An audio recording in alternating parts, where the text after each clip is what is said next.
حجر کہتے ہیں کہ ایک شخص کو میں نے ایک مقام پہ دیکھا، بڑا اس کا دبدبا تنتنا تھا، لیکن میں نے اسے طبیب کی دکان پر لیٹے ہوئے دیکھا تو اس کے وجود سے پیپ نکلتی تھی۔ مجھے کیا ہوا؟ تو کہنے لگا بس جب خدا کا حکم آیا،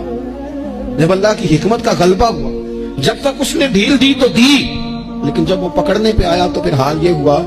کہ ایک غریب مچھیرا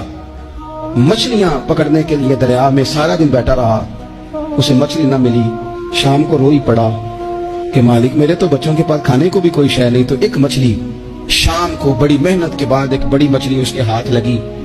ان دنوں نہ مچھلیاں ملتی تھی نہ گوشت ملتا تھا، وہ بیچارہ ایک مچھلی لے کے جا رہا تھا اپنے گھر کی جانب، تو سامنے سے میں آ گیا، جو طریقہ ہوتا ہے،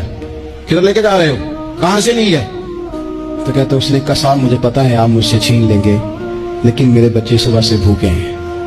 یہی میرا روزگار ہے، آج مجھے کچھ نہیں میسر آیا، میں نے اس مچھلی کو لیا ہے، مجھے تو بیچنے کو بھی کچھ نہیں ملا، پتہ نہیں مجھے پکانی کس طرح ہے، تو یہ ایک مچھلی میرے بچوں کی خوراک بنے گی، کل لوٹ لینا، پرسوں لوٹ لینا، تمہارا تو کام ہی لوٹنا ہے، چلو کچھ دن کے لیے ہاتھ روک لو۔ کہتے ہیں اس نے جب یہ کہا تو میں نے ایک تھپڑ مارا اور اس آدمی سے مچھلی چھین کر میں نے اسے پکڑ کے گھر لا رہا تھا، میں اس مچھلی نے، حالانکہ مچھلیاں کاٹا نہیں کرتی، کہنے لگا اس مچھلی نے ناخن پر میرے پورے پر تھوڑا سا کاٹا ہے، اور میں نے کہا کوئی بات نہیں، مچھلی ذرا بڑی تھی، اس نے کاٹ لیا، میں نے تھوڑی سی پٹی باندھی اور گھر والوں کو کہا مچھلی پکا دیں، انہوں نے پکائی کھائی، کچھ پتہ ہی نہیں تھا،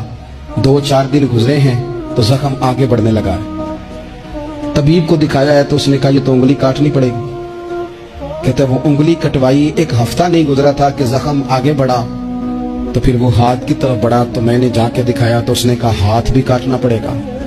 سارا بازو کٹوا چکا ہوں، رات کو نیند نہیں آتی، ایک لقمہ پیٹ میں نہیں گزرتا، میرے بچے، میرے بھتیجے، میرے بھائی، میرے عزیز گلی گلی اس غریب کو ڈھونڈتے پھرتے ہیں جس کا نام بھی ہم کوئی نہیں جانتے،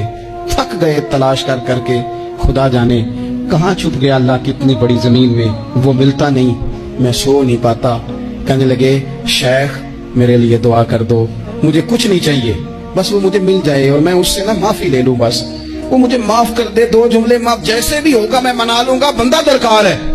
ابن حجر نے لکھا ہے، کہتے ہیں وہ تڑپتا رہا، روتا رہا، آہوزاری کرتا رہا، میں نے بھی اس کے لیے دعا کی کہ اللہ کرے وہ شخص مجھے مل جائے۔ پھر کچھ دنوں کے بعد مجھے کسی نے بتایا کہ مر تو گیا ہے تڑپ کے، پر اسے معافی کا موقع میسر نہیں آیا۔